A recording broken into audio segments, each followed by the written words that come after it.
De vous à moi reçoit aujourd'hui une jeune femme de 38 ans, engagée dans la vie associative et dans la vie politique. Est-elle ambitieuse? Elle nous le dira, en tout cas elle prend des risques. Il s'agit de Sandra Lévy-Agami, représentante à l'Assemblée de Polynésie et présidente de Vaïnéorama.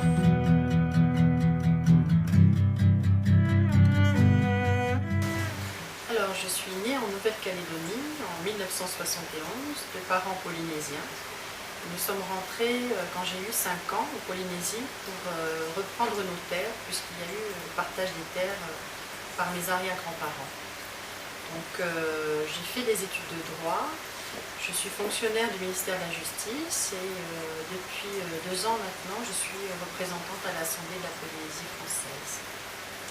Et la Nouvelle-Calédonie, est-ce que tu en gardes une affection particulière? J'ai très peu connu, ceci dit, j'ai encore de la famille qui est sur le Caillou, à laquelle je rends visite à peu près tous les 3 ans. Et c'est toujours un plaisir pour moi de m'y rendre. Il y a une communauté polynésienne très importante en Nouvelle-Calédonie. Peut-être un souvenir d'enfance en Nouvelle-Calédonie? Le souvenir de camping, parce que c'est vraiment un lieu où il y a une diversité de reliefs qui permet d'aller camper et de faire énormément d'activités. Et les campings en famille, c'est quelque chose qui m'a marqué quand j'étais très petite. Alors avant tout, je suis une femme. Je suis une femme active dans le domaine associatif depuis l'âge de 16 ans, puisque j'ai beaucoup œuvré dans le domaine de la jeunesse, notamment par rapport à des jeunes en difficulté. Par la suite, je me suis dirigée vers les associations estudiantines où j'ai été très active et j'ai été présidente de l'association d'étudiants également. Et depuis ces dernières années, je suis présidente également d'une association qui défend les droits des femmes. Mais avant tout, je suis une maman. Je suis l'heureuse maman de 2 enfants, un beau garçon de 11 ans et une fille de 7 ans. Et je suis mariée depuis 11 ans maintenant. Mon époux partage ma vie en fait depuis ces 18 dernières années, puisque nous sommes connus à l'université, sur les bancs de l'université quand nous étions étudiants en droit. Et est-ce qu'on ne se perd pas un peu lorsqu'on se lance en politique et qu'on est propulsé à l'Assemblée de Polynésie? Je pense qu'il s'agit de s'organiser. J'ai ma sphère familiale, j'ai ma sphère associative et j'ai ma sphère que je qualifierais de professionnelle, puisque maintenant je suis à temps plein à l'Assemblée, donc c'est mon job d'être à l'Assemblée, de faire mon travail de parlementaire, et je le prends comme tel. J'essaye d'être une parlementaire de proximité, je me déplace beaucoup dans les communes, je pars dans les îles, je vais à la rencontre des gens.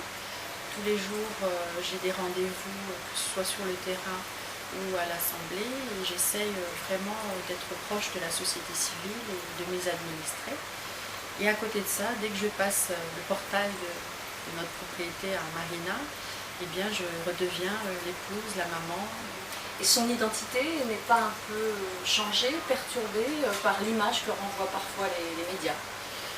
Je pense pas, parce que j'essaye de préserver mon mari et mes enfants. D'ailleurs, beaucoup de gens me disent qu'ils ne connaissent ni mon mari ni mes enfants. J'essaie de préserver ma famille de cette mise en avant. Je souhaite que mes enfants grandissent normalement avec des copains de leur âge. Et je ne veux pas qu'ils soient ni mis en avant, ni influencés par rapport à l'implication que peut avoir leur maman. Quand bien même je sais bien qu'ils sont fiers de ce que je peux faire. Et puis comme je suis fière d'eux, je ne souhaite pas que ça puisse influer sur leur vie personnelle. Ils doivent pouvoir s'exprimer, évoluer et puis vraiment s'affirmer individuellement et pas à travers moi ou à travers leur papa. Eh bien, je suis comme beaucoup de Polynésiens qui sont des demi. On est entre tradition et modernité. Et on veut, à mon avis, ma génération veut le meilleur des deux mondes. Je vais vers du développement économique, faire en sorte que mon implication politique puisse apporter plus de bien-être dans les familles. Mon objectif, c'est vraiment d'améliorer le quotidien de chacun. Je prends ma responsabilité d'élu, autant au niveau de l'Assemblée qu'au niveau de la commune de Marina, comme vraiment quelque chose de très important qui peut influer sur la vie de chacun. Peut-être tu vas vers d'autres fonctions politiques?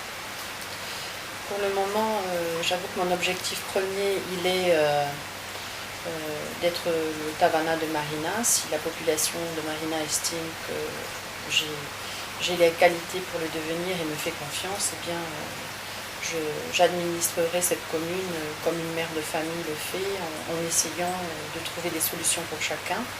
C'est vraiment mon objectif premier.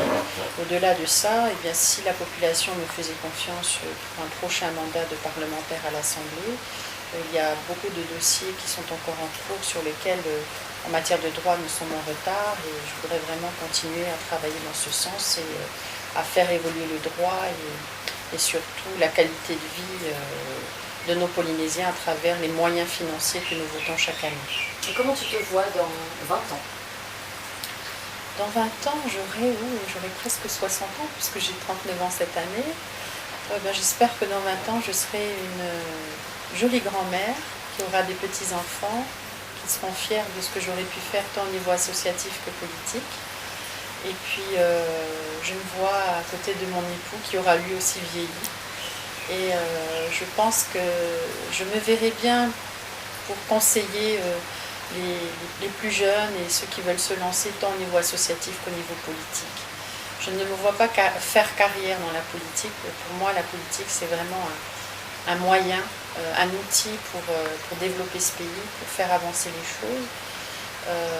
Et je me verrai bien, oui, dans 20 ans, être un peu une sorte de conseil pour les jeunes qui arriveraient et qui auraient besoin peut-être d'un partage d'expérience.